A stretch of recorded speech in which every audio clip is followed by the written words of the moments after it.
Outline.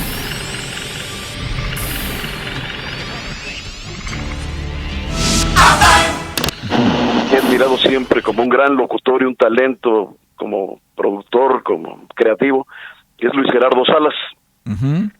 Estando yo practicando aún antes de pasarme a Radio 1000, antes de hacer el casting, seguía yo en Radio Onda, y pues, como joven de 15 años, 16 años, era yo admirador de la buena música, como la que tocaban en La Pantera, la que tocaban en Rock 101, Uh-huh. y me acerqué a Luis Gerardo Salas. Mucha gente pues no quería acercarse a él por la posición que ocupaba en la empresa, pues, les hacía como que no podían molestarlo, no lo sé, pero es un tipazo, es un tipo de puertas abiertas. Me recibió, le pedí una oportunidad, le planteé un programa que se me ocurrió. Ya para esto pues ya estaba ya agarrando algo de cancha ahí en la situación de la locución, pero le planteé un programa que tenía que ver con el rock en tu idioma, porque también soy apasionado del movimiento del rock en español, Uh-huh. no del rock and roll, del rock en español, de mediados de los 80s. Le planteé un programa en lo que convirtió, que era La Pantera, la convirtió en Espacio 59. Me da la oportunidad ahí, en una hora, de un programa, La Verdadera Historia de, se llamaba este programa, Uh-huh. que le agradó la idea, lo que le comenté a Luis, me permitió hacer ese programa, pero en un horario desplazando a un funcionario del Comité Nacional, que también era locutor, que era Fortino Vargas. Uh-huh. Y bueno, pues siempre él celoso de la situación sindical, de cubrir los puestos sindicales como debe ser, como nos atañe a todos los que participamos de esta vida sindical. Uh-huh. Pues siempre muy serio al principio. En fin, fue un poco difícil los primeros días. Uh-huh. Estarlo desplazando, imagínate, era el turno de él. O Y sea, yo entraba a Fortino, desplazarlo. estás hablando de Fortino. Fortino Vargas, y además, en ese año, él era presidente municipal de su tierra, de Teoloyucan, Estado de México. De Teoloyucan. Uh-huh. Entonces sí fue un poco difícil la entrada con el licenciado Fortino. Oye, Sin estaba embargo, pesado el asunto, ¿eh? Sí, sin embargo, ¿quién estaba? Estaba él, y después llegaba Fernanda Tapia. Ella llegaba al turno después de Fortino. Pero bueno, ese fue un paréntesis para recordar ahí que también estaba Fernanda en esos tiempos. ¿Qué estamos hablando? 87. 87. Sí. Uh-huh. Y bueno, recuerdo que algún día tenía yo una duda, ya estaba yo pasando mi primer mes en la Facultad de Derecho. Ya estaba yo en el año 1987, noviembre del 87, ya estaba yo en la Facultad de Derecho de la UNAM. Uh-huh. Y nos tocó sociología con un maestro que también, por cierto, le dio clases a don Jacobo Saludowski, Alberto F. Senior. Y tenía yo una duda sobre un texto de sociología que nos hablaba de el hombre es el lobo del hombre, el homo homini lupus est. Y bueno, pues me acerqué al licenciado Fortino para preguntarle sobre ese tema, porque pues yo sabía que él era licenciado en Derecho. Me orientó, y ya de ahí, bueno, pues lo tomé como alguien a quien yo podía acudir cada duda que tenía de la Facultad de Derecho, tanto de eso como de la situación de locución. Y desde entonces un gran amigo, un gran maestro, alguien muy importante en mi vida. Oye, entonces por eso se matizó, no fue el rock, sino el derecho que matizó la amistad con Fortino. No, por supuesto, no, el rock quizás hubiera dividido. Pues sí, es que el 87 es un año clave, parteaguas en la música en español, sobre todo el rock, hasta le titularon el rock en tu idioma, fue un año parteaguas, muy importante. Y aprovechando tu ubicación en el sindicato, de casualidad tú sabes cuántos locutores hay en todo México, por lo menos en nuestro sindicato, una cifra aproximada, cuántos locutores hay contando planta y no planta, o sea, los que están en este momento trabajando. O voy a ampliar la pregunta, ¿cuántas personas están involucradas en la inmensa y bella industria del radio? Mira, Jaime, en la industria de la radio y la televisión, la cifra que tengo en este momento, por parte del STIRT, el Sindicato de Trabajadores de la Industria de Radio y Televisión, son aproximadamente 11,000 trabajadores, 11,500 trabajadores. 11,000 trabajadores. En el Sindicato de Radio y Televisión, el STIRT, porque está el CITATIRT, que son el sindicato hermano setemista, que pues ellos tienen también alrededor de 11,000, 11.500 también, más o menos, ahí la llevamos en las cifras. Oye, o sea, afiliados, sindicalizados, las cifras son más o menos paralelas, son gemelas. Pues yo creo que podríamos cerrarla en cerca de 25,000 trabajadores sindicalizados de la industria de radio y televisión. Oye, qué industria, tan poderosa y sin echar humo, sin humo. Estás contando que locutores, operadores, por ejemplo, en una estación de radio. Bueno, me adelanto una pregunta. Por ejemplo, en Hermosillo, en Mazatlán, en Ciudad Juárez, en una estación de radio, ¿también hay una planta de ingeniero de sonido y otra planta de locutor? ¿O cómo le hacen? Porque sé que tienen la gran costumbre, la gran tradición del radio, que el mismo operador es el locutor o el mismo locutor opera, ¿no? Depende, Jaime. Aquí recuerda que nos basamos siempre al instrumento legal llamado contrato ley. Uh-huh. El contrato ley es un instrumento legal superior a la Ley Federal del Trabajo, debido a que son prestaciones en todos sentidos superiores, uh-huh, y es dedicado exclusivamente a todas las plantas y plazas de trabajadores de la radio y la televisión. Establece el contrato ley en los mínimos que debe de tener una estación de radio y una de televisión, uh-huh, y señala ahí que una estación de radio tiene por lo menos que tener, cuando inicia, el número mínimo de trabajadores que la empresa más cercana de la localidad que tenga en esos momentos. Uh-huh. Entonces, sería incierto decirte ahorita un número determinado, pero por lo menos todas las plazas se rigen por este principio que está contemplado en el contrato ley, tanto de radio como de televisión, que si son locutores, operadores, ingenieros, eso ya depende de pues cómo se organice la propia empresa y se negocie con el sindicato. En ocasiones la tecnología, la ley lo permite, aquí me remito a la Ley Federal del Trabajo, la ley permite que, bueno, si hay tecnología, desplaza al ser humano.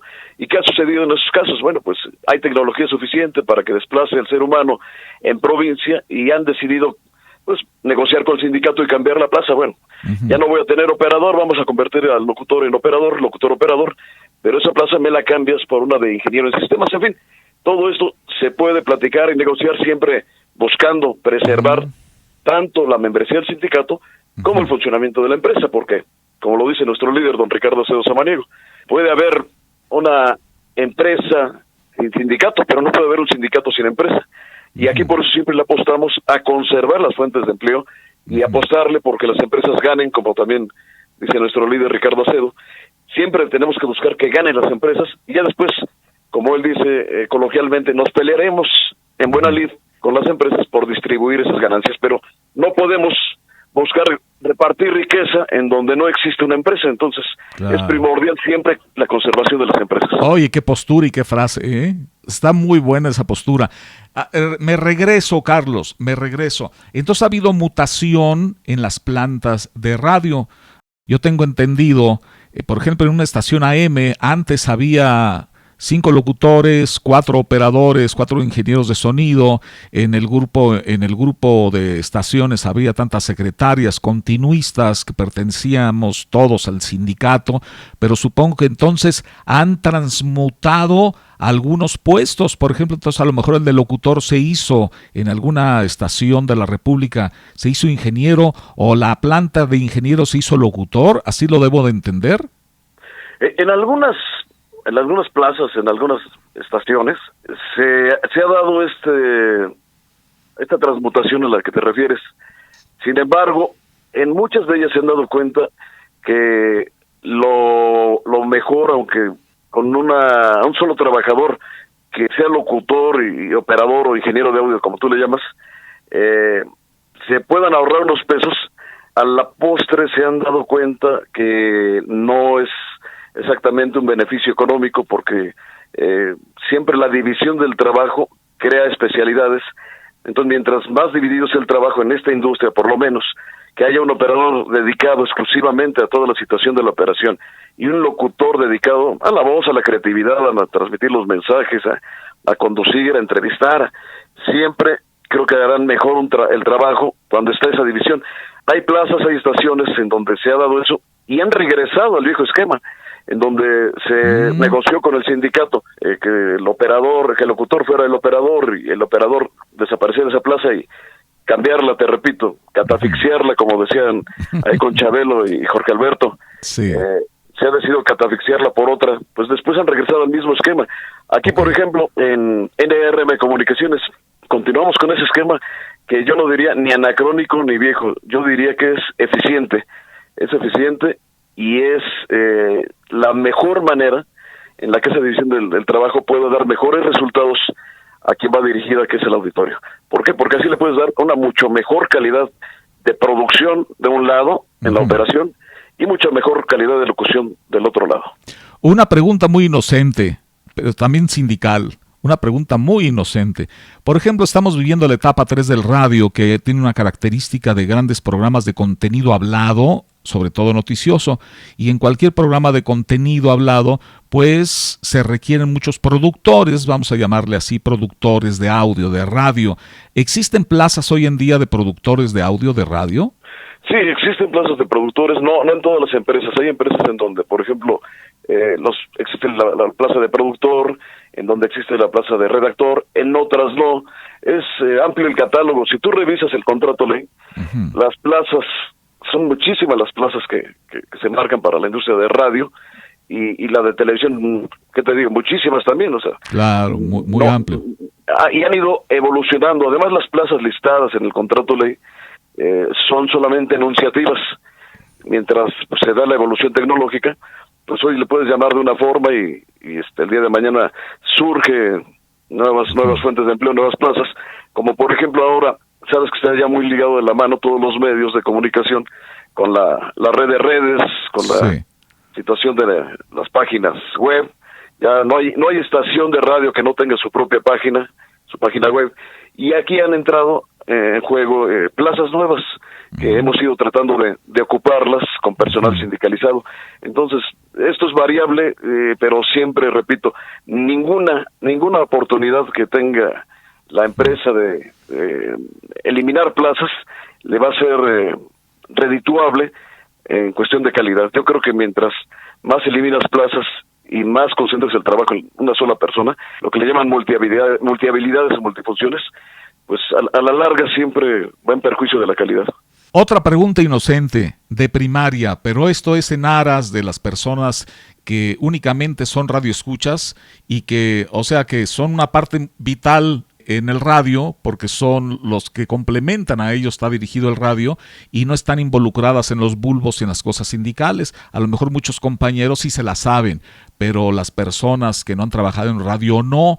Si vemos un grupo de estaciones de radio, ¿quiénes están sindicalizados? Me voy a adelantar y voy a contestar, bueno, pues el locutor, ingeniero de sonido, operador, yo me acuerdo continuistas. ¿Quiénes más están sindicalizados en una estación de radio? Mira, están o debieran estar sindicalizados, y como lo permite la ley, tanto la ley como el contrato ley, todos aquellos que no ocupen un puesto de confianza. ¿Qué es esto? De gerencias, de direcciones, de asistentes, de directores. Te pudiera decir los nombres de esos puestos, secretarias del director artístico, de los gerentes, personal quizás de ventas, en fin, todos los puestos que tengan que ver con la dirección de la empresa, esos no son susceptibles de ser sindicalizados. Todos aquellos que se llaman de mala manera de confianza, porque eso implicaría que los demás son de desconfianza. Sí, hay que desconfiar de los del sindicato. Sí, por eso siempre nos hemos opuesto a esa terminología que esa sí es anacrónica totalmente, ¿no? Y aún sigue plasmada en la Ley Federal del Trabajo. ¿No lo han cambiado? No. De hecho, la Organización Internacional del Trabajo señala que el término correcto para, por ejemplo, los patrones es empleador, porque el patrón ya tiene una connotación histórica de alguien como con el látigo atrás del empleado. Entonces, patrón es un término también ya anacrónico que pues, a nivel internacional ya no se usa, lamentablemente. En nuestra legislación pues no ha cambiado, y sigue también esta situación de los empleados de confianza y los de base sindicalizados. Pero no decir de desconfianza, sí, tienes mucha razón, sí suena muy añejo y sí hay que cambiarlo, yo creo, ¿no? y peyorativo. Pues, sí. Oye, cuando ellos son los de confianza, pues entonces nosotros los del sindicato somos de desconfianza. Digo, no es culpa de las empresas. Así es, son errores históricos y cargas, son pequeños errores. Del legislador. Sí, y te voy a adelantar algo, te voy a compartir algo de otros destellos, de algún resumen de los destellos. Es, por ejemplo, de dividir la radio con la radio de contenido y la otra, o sea, la otra no tiene contenido acaso, entonces es de contenido musical y de contenido hablado, así estamos haciendo estos destellos, porque pareciera que los que no son de contenido hablado no tienen contenido, o sea, es el vacío, y es un pequeño error, a lo mejor de costumbre, de agregarle algo, porque esta división inició en inglés y hablaban únicamente o estaciones de música o estaciones habladas. Y en español se le empezó a poner antes como prefijo la palabra contenido. Entonces, yo te adelanto esto, pero no era el caso, No era el caso, Carlos, porque aquí el entrevistado eres tú. Y así que seguimos. No, pero bienvenido. Siempre me gusta aprender de los que saben. Me gusta aprender de los que tienen tiempo. Yo debo de confesarte a ti y al auditorio que pues siempre de la gente que he admirado, por supuesto, eres tú. Oye, gracias. Recuerdo la época de cuando te escuchaba conduciendo en televisión El Mundo del Espectáculo con Pati Chapoy. En aquellos tiempos también recuerdo a Jorge Alberto Aguilera en XETU antes de Chabelo. Muchos conocen a Jorge por Chabelo. No, estaba con René Casados en XETU. Que por cierto, XETU quería parecerse a un programa de radio, ¿no? Por las siglas, por lo menos. Exactamente, y esa era la fascinación. Por los que veíamos XETU nos encantaba por eso precisamente. O sea, era radio, querían hacer radio en televisión, ¿no? Sí, eso se lo voy a comentar a Jorge, vas a ver. No, extraordinario, yo les he aprendido muchísimo, y lo sabes, a ti, Jorge, Ramiro Aguilera, gran amigo, en paz descanse. Ramiro. Al propio Pepe, él quizás entró un poco después de mí, pero bueno, pues es una dinastía de locutores, sí, los de renombre, al igual que su padre, en paz descanse. Sí, muy queridos. Me regreso a Carlos porque aquí el destello es de Carlos y todo gira alrededor de la posición y del audio de Carlos Ugalde. ¿Cuáles han sido los acontecimientos más importantes de tu vida sindical o durante tu presencia en el radio y en el sindicato? O sea, los momentos más importantes, ya que estamos celebrando los 100 años de radio y estamos celebrando los años de radio de Ugalde. Te lo agradezco, pero no sería una celebración, sería solamente recordar, y te agradezco que me permitas recordar. Pues ha habido momentos muy importantes. Yo recuerdo la huelga de Canal 40. ¿En qué año? Se estalla la huelga de Canal 40, cuando se estalla la huelga de Monitor por incumplimientos de pago. Y con pues, los incumplimientos a los derechos de los trabajadores. Son momentos muy importantes, las huelgas que te comento, la situación que se vivió en la transición de Canal 40, todo lo que se dio con Moreno Valle por sus incumplimientos y que después es absorbido por Televisión Azteca. Cada revisión del contrato de ley es un momento muy importante para la vida sindical, cada congreso, cada asamblea, todos son momentos muy importantes, y no quiero sonar retórico ni demagógico, pero el momento más importante, los momentos más importantes que me ha tocado vivir, Jaime, es aquel día en que puedo evitar una injusticia con un trabajador. Te creo, créeme que te creo. Toma 2, van 2. Oye, Carlos, una inserción acerca de Monitor. ¿Este tipo de huelga ha sido única en toda la historia del radio o se ha dado en otras ocasiones? No, ya ha habido huelgas en estaciones de radio. En estos momentos hay un par de huelgas estalladas en estaciones por el incumplimiento de los pagos en las prestaciones de los trabajadores. No es nuevo. Lo que sucede es con Monitor fue muy mediático, sobre todo porque pues Gutiérrez Vivo es una personalidad en la situación de los medios, sobre todo la radio. Uh-huh. Y bueno, pues nadie le niega su gran calidad de conductor de espacios noticiosos. Yo lo recuerdo, yo lo escuchaba siempre cuando iba camino a la Facultad de Derecho. Es una persona muy importante como conductor.